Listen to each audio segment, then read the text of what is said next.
For dividend stock investors, Pepsi stock is an interesting one to consider. The company has a long history of paying dividends and increasing those dividends almost every year. So, is it a buying opportunity for 2026 and beyond? I'll answer that question in this video, looking at its history of revenue and profit expansion and comparing it with its valuation to determine if it makes a good investment at current market prices. I want to thank The Motley Fool for sponsoring this video. Visit fool.com/parkev for the 10 best stocks to buy now.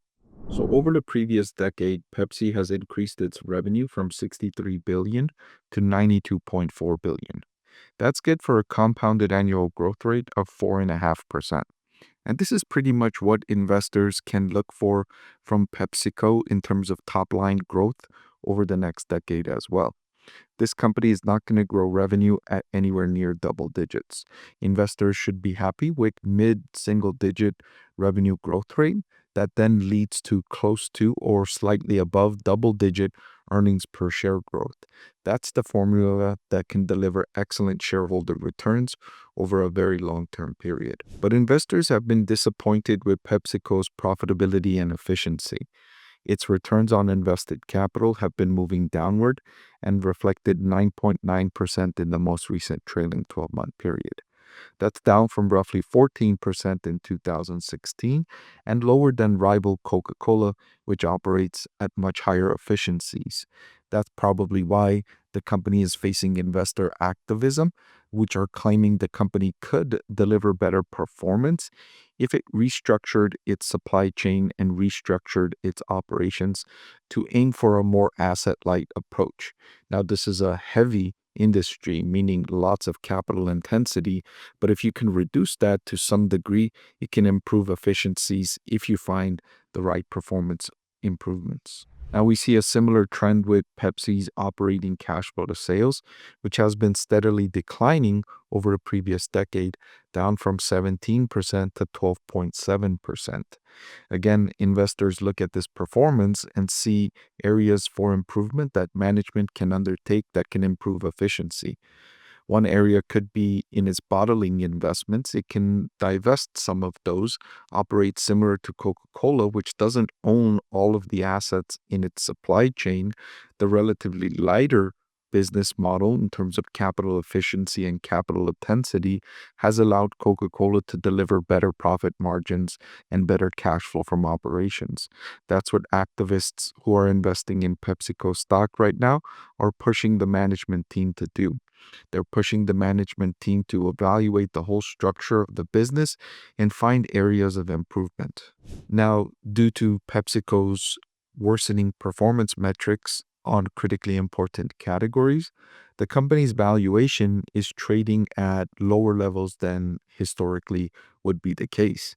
On a forward price to earnings basis, it's trading at 17, which is lower than where it was around January of 2024 and lower than its historical averages. Similarly, on a forward price to OCF, PepsiCo trading at 13.3.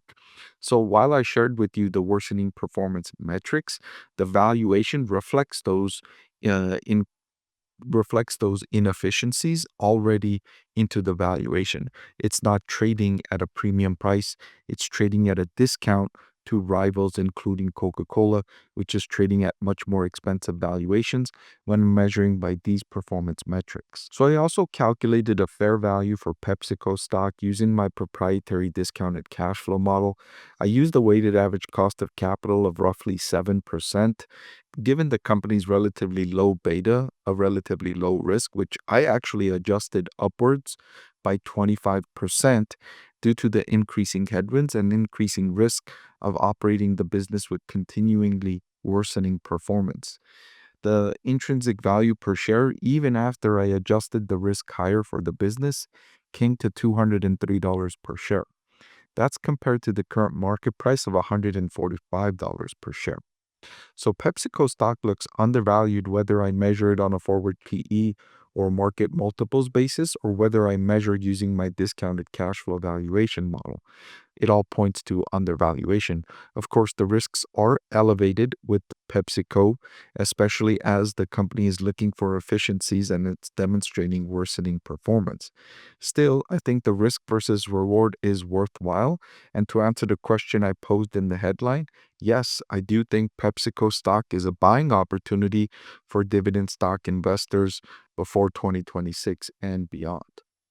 Hey, thanks for watching. I truly respect every viewer who takes the time to seek qualified financial analysis.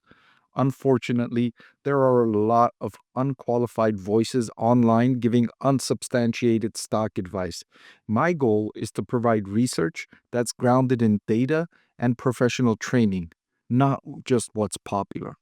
For those new here, I hold a master's degree in financial economics. I'm a CFA charter holder, an author, an adjunct professor of finance and economics. I've spent nearly a decade researching stocks professionally, and I'm here to help you make informed investing decisions. If you found value in this analysis, make sure to subscribe and consider joining the channel as a member for early access and in-depth members-only content.